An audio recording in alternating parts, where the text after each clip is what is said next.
Hello and welcome to Frontrunner Motorsport. If you haven't already, go watch part 1 of this video where we look at the first 17 drivers on this list, where we are ranking every McLaren driver from worst to best. So this is part 2, the middle part of the trilogy. Make sure you subscribe so you don't miss the final part, and let's jump right into this. Number 33, Alexander Wurz.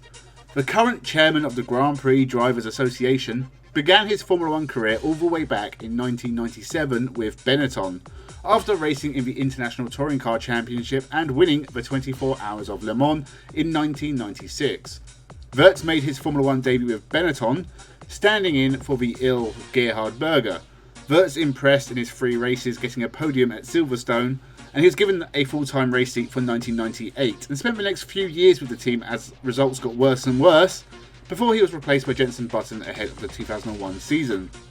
He signed on as a test driver for McLaren and made 1 appearance for the team, which became a 3rd place at Imola after the BAR Hondas were disqualified. His podium in 1997 and this one are the longest gaps between podiums in F1 history. It was a decent drive and Wurz almost got a full-time race seat for McLaren to replace Mika Häkkinen, but they went for Raikkonen instead. Considering it was Kimi Raikkonen in a Ferrari that beat McLaren in 2007, maybe they should have chose Alexander Wurz. He would later go on to have a final full season in Formula 1 with Williams in 2007, as well as taking a 2nd win with Peugeot at Le Mans. Wurz was a very good driver who has been involved with Formula 1 for a long time, but only 1 race for McLaren. Number 32, Jackie Ickx. One of the greatest drivers ever, but he too only got a single drive for McLaren, and he too finished it on the podium. This was in between racing for Ferrari in 1973. By this point, Jackie Ickx was heading towards the latter half of his time in Formula 1. He had debuted in 1966 and by this point had won his 8th Formula 1 Grand Prix. Most of those wins had come for Ferrari, and Ickx was also successful in sports car racing for the Scuderia. But in 1973, Ferrari were not competitive in Formula 1 and decided to skip the Nürburgring. Ickx was perturbed by this and raced for McLaren, taking 3rd place, which incidentally was his best result of 1973. He returned to Ferrari one last time at Monza, before joining Frank Williams for the final race of the year.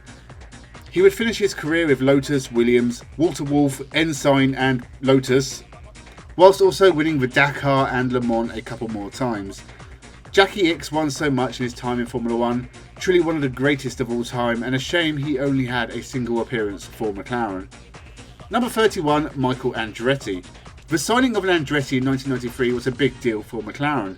It brought back memories of Mario Andretti winning races for Lotus back in the 70s. Sadly, Michael Andretti did not take to Formula 1 as well as his father. Michael Andretti was no slouch. He was a kart series champion and was runner-up in the series 5 times, either side of his brief time in Formula 1. In total, he took 42 wins in the kart series, as well as getting on the podium of the Indy 500 3 times, never winning it outright. He was also on the podium at Le Mans in 1983, and was by 1993 an experienced race driver, but crucially not in Europe. That, along with new testing rules limiting his track time prior to Grand Prix, did the most damage to his Formula 1 chances. He didn't know the tracks or the car very well. Formula 1 had a lot of gadgetry that differed from the kart series, like traction control and active suspension. Michael Andretti crashed a lot on his first few starts. He crashed in South Africa, Brazil and then twice with Carl Wendlinger's Sauber at Donington Park and Imola. He would finally score points in Spain, but was lapped by teammate Ayrton Senna in the process. He would only score further points in the French Grand Prix and his final start at the Italian Grand Prix, which, despite a spin, ended with a podium. Despite all the problems and crashes, given more time, Michael Andretti could have made this work, but he refused to move to Europe and didn't get to grips with the car quickly enough. He agreed to leave before year's end and was replaced by Mika Häkkinen. He had more success in America before retiring and becoming a team owner, making Andretti one of the best teams in various series around the world. And clearly, he has unfinished business with F1, currently trying to get the FIA to allow Andretti to join the grid in 2026. Number 30, Patrick Tambay. The sadly recently deceased Patrick Tambay had a decent time in Formula 1 with Ferrari, but he chose to drive for McLaren at a bad time. They were not very competitive in 1978, with even former champion James Hunt struggling to score points. Tambay got a smattering of points here and there and managed to equal the same amount as Hunt, who left the team, and Formula 1 thereafter. In 1979, Patrick Tambay was partnered by John Watson, and even though both drivers struggled throughout the season, Watson did score points, whilst Tambay did not. He left McLaren and went back to Can-Am Racing in 1980, winning his second championship there, before returning in 1981 and taking wins with Ferrari in 1982. A very good driver. Unfortunate timing was his downfall at McLaren, who were not competitive for 2 years Tambay drove for them, and it was very sad to hear of his passing. Number 29, Mark Blundell. He was supposed to be a stand-in whilst a big enough car was prepared for Nigel Mansell, but after Mansell threw his toys out of the pram and left McLaren, Blundell got to finish the season for them. It wasn't great. He only scored points at 6 races for a total of 13, but that's not too bad if you consider he wasn't supposed to be in the car. He scored a point on his debut in Brazil, and on his return at Monaco with a 5th place. His best results were 4th in Italy and Australia, and he finished the year on 13 points. It doesn't sound amazing, but McLaren's star driver Mika Häkkinen only managed 17 that year. This was their first year with Mercedes engines, and things were only going to get better from here, but that was without Mark Blundell. This was Blundell's final season in Formula 1, having previously raced for Brabham, Ligier and Tyrrell. He got a few podiums in his time, but never really accomplished consistent results. He'd head to America and win a few races in the kart series, before retiring from full-time racing in 2000, making a single season return in 2019 in an Audi in the British touring cars.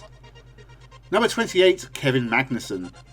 A second place on his debut in Formula 1 at the 2014 Australian Grand Prix is the best result Kevin Magnussen has ever had in Formula 1, literally downhill after race 1. That includes his season with McLaren. He scored points at most races, but only in the low end of the points, with his next best result being 5th at the Russian Grand Prix. He was dumped by McLaren, but was set to stand in for Fernando Alonso at the opening round in 2015. Unfortunately, the engine failed on a formation lap and he didn't make the start. With his brief time at McLaren over, Magnussen joined Renault and later Haas, never hitting the podium again, at least so far. He was dumped by Haas at the end of 2020, but returned to replace a disgraced Nikita Mazepin in 2022 and had a pretty good season. He's all set to go again in 2023. Hopefully he can finish higher than 9th in the championship. So far, his best finish. Number 27, Pedro Della Rosa. Another stand-in reserve driver, but one who had a few more races and did a very good job.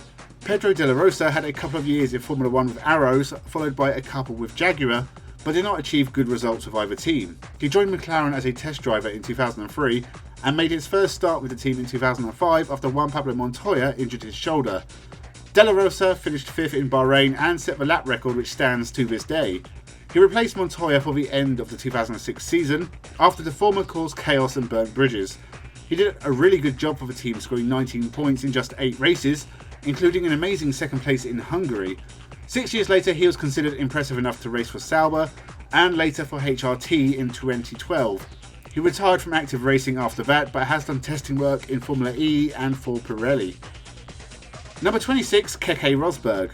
The 4-time race winner and 1982 Formula 1 champion joined McLaren for his final year in 1986. He never really got used to the car, which was developed more towards teammate Alain Prost. Keke Rosberg also retired from a lot of races, including the final race in Australia, which he was dominating. A rear tyre went and Rosberg mistook the noise for an engine failure and pulled off the road, retiring the car when it just needed a tyre change. Outside of Australia, his best race was at Monaco, where he finished second behind Prost for a McLaren 1-2. After leaving Formula 1, he raced in sports cars and DTM, taking wins in both, and later would watch as his son took the Formula 1 title in 2016, making them only the second father-son champions behind Graham and Damon Hill. Number 25, Mike Hailwood. Speaking of final seasons, this was the end of Mike Hailwood's career. He raced for most of the 1974 season and helped McLaren to take their first ever Constructors' Championship. Mike Hailwood had won 9 World Championships in bike racing, but never won a Formula 1 Grand Prix, taking podiums with Team Surtees and McLaren at South Africa. He took 12 points for McLaren before an injury at the German Grand Prix led to his retirement from racing. He returned to bike racing sporadically in the late 70s, before his sad and untimely death in 1981 after a collision with a lorry that also took the life of his 9-year-old daughter Michelle. Number 24, Martin Brundle. After an impressive spell with Benetton in 1992 and Ligier in 1993, Martin Brundle replaced Ayrton Senna at McLaren in 1994. getting the nod ahead of test driver Philippe Alliot, just a couple of weeks before the season start in Brazil. Unfortunately, it was a bad season for McLaren. The new Peugeot V10 engines weren't up to scratch and the car was unreliable. Brundle lost out on a couple of good results because of engine failures and a big crash in Brazil with Jos Verstappen.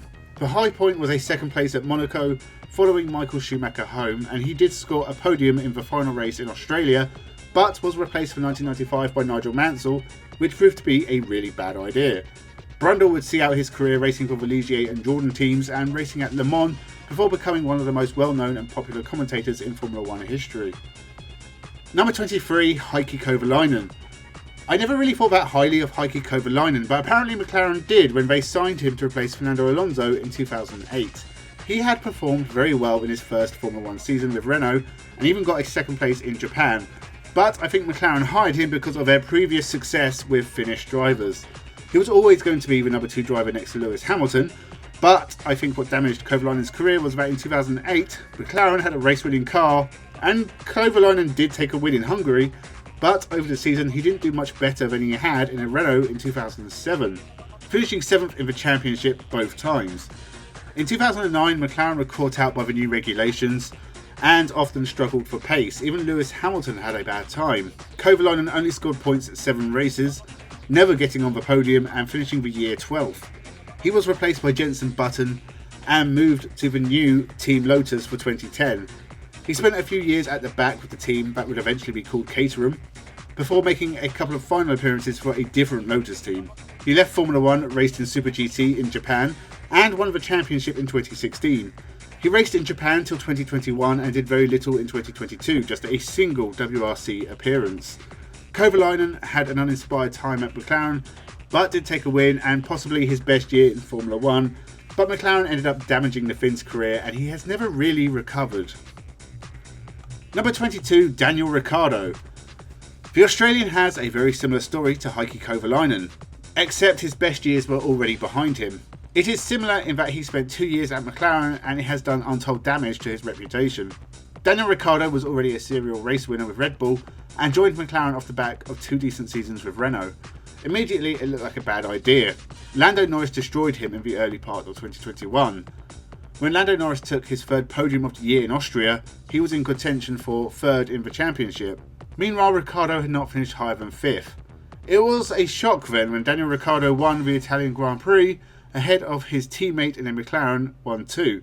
This was to be the only time Daniel Ricciardo climbed the podium for McLaren, and he finished the year 8th, 45 points behind his teammate. 2022 was the end for Ricciardo. McLaren didn't want him anymore and have replaced him with a younger Australian, and Ricciardo did not perform well, ending the year 11th. He is now a reserve driver at Red Bull. 21, Stefan Johansson. He was literally signed as a one-season solution whilst McLaren waited for Ayrton Senna's contract at Lotus to finish for the start of 1988. Replacing the retired Keke Rosberg, Swede Stefan Johansson had already proven to be a steady hand in Formula 1, having scored 6 podiums over the last 2 years with Ferrari. With McLaren, he did an excellent job as the team's number 2 driver. McLaren were not on the pace and Alain Prost did not retain his championship, but the pair put up a good fight. Stefan Johansson got 5 podiums and finished 6th in the championship. This helped McLaren to 2nd in the Constructors and happily awaiting the arrival of Senna. Stefan Johansson left, but it was all downhill after McLaren. He raced for Ligier, Onyx, AGS and finally Footwork. He had little to no success outside of a surprise podium with Onyx, but would win Le Mans in 1997. Number 20, Jochen Mass. Mass replaced Mike Hailwood in 1974 for the last 2 rounds and was kept on for the next 3 years. He would take his only Formula 1 win in Spain in 1975 as well as 3 podiums, followed by 2 more podiums in 1976 and another 2 in 1977. Despite this, he never really finished that high in the championship. 1977 was his best year with 6th in the championship, but he was always the number 2 driver, being teammate to Emerson Fittipaldi in 1975 and James Hunt in 1976 and 1977. After leaving McLaren, he'd race for a few more years with ATS, Arrows and March, and would later have success in sports car racing. Number 19, Carlos Sainz Jr. His podium at Brazil 2019 was McLaren's first since both Jenson Button and Kevin Magnussen finished on the podium at the 2014 Australian Grand Prix, and Sainz alongside Lando Norris started a McLaren renaissance, with the team getting their best results for a long time. Whilst Sainz had a difficult start, after a while he was consistently scoring points in both his seasons with the team and finishing 6th in the championship in both 2019 and 2020. This was a massive step up from his time with Toro Rosso and Renault, where he had also been very consistent, but the cars lacked the pace of the top teams. After leaving McLaren after 2020, he joined Ferrari, has scored multiple podiums, along with his first ever win in Formula 1 at the 2022 British Grand Prix. Sainz has been a great driver wherever he has gone, and still has more to do in Formula 1. Number 18, Fernando Alonso. A driver who has had 2 spells at McLaren, surprising as his first spell was incredibly toxic for the team and Alonso fled back to Renault afterwards. 2007 should have been Fernando Alonso's year. He had won the last 2 championships and had the best car in the field. But infighting and shenanigans with rookie teammate Lewis Hamilton cost Alonso and the team the Drivers' Championship, with Kimi Raikkonen stealing it out from under them. Alonso won 4 races that year, and these would be the only 4 races he would win for McLaren. He returned to the team in 2015 and with the new Honda engine had his worst year in Formula 1 outside his debut with Minardi in 2001. He only scored points at 2 races and finished 17th in the championship. The next 3 years were slightly better, but Alonso never finished higher than 5th in a race and only scored a smattering of points. With his best year on his return was 2016 when he finished 10th overall. He left after 2018 and tried and failed to win the Indy 500 with McLaren, but did win the 24 Hours of Le Mans with Toyota. He returned to Formula 1 with Alpine in 2021 and in 2023 will be racing with Aston Martin. He has started more F1 races than anyone ever, and there is no sign of him stopping anytime soon. Number 17, Juan Pablo Montoya. I really like Juan Pablo Montoya, but his time in Formula 1 was distressingly short. After a successful stint at Williams, he joined McLaren in 2005 and his year and a half with the team was met with plenty of controversy. There was points at the start of the season, but he injured his shoulder playing tennis and missed a couple of races. He was penalised for causing a crash at the Monaco Grand Prix. He was also disqualified in Canada for leaving the pit lane under a red light. By the end of the year, he was more at peace with his car and took 2 wins and 5 podiums in the last 7 races, and finished 4th in the championship. In 2006, things started to fall apart. He already knew he was going to be replaced for 2007, and Montoya underperformed, had a lot of reliability issues, and the final straw was the crash at the US Grand Prix. In the years since, he has raced in NASCAR, IndyCar and the IMSA, and has been very successful. Number 16, Peter Revson. The final driver of Part 2 is Peter Revson, who took 2 wins for McLaren in 1973 and spent his only 2 full seasons with the Woking-based team. He had already won the 1971 Can-Am Series for McLaren and actually made his debut in Formula 1 in 1964 in a self-entered Lotus. He didn't return until 1971 with Tyrrell, but he only made a couple of appearances before joining McLaren in 1972. He managed to get a few podiums and finish 5th overall before scoring his 2 wins in 1973 and again finishing 5th. He joined Shadow for 1974 and failed to finish his first 2 starts. He was then killed in a crash in practice for the South African Grand Prix at the age of 35. So they were the drivers who made up the middle portion of this list. Make sure you subscribe so you don't miss part 3 next week. Leave a comment with your thoughts. What would you do differently? Leave a like and tell your friends. Thank you for watching and have a good one.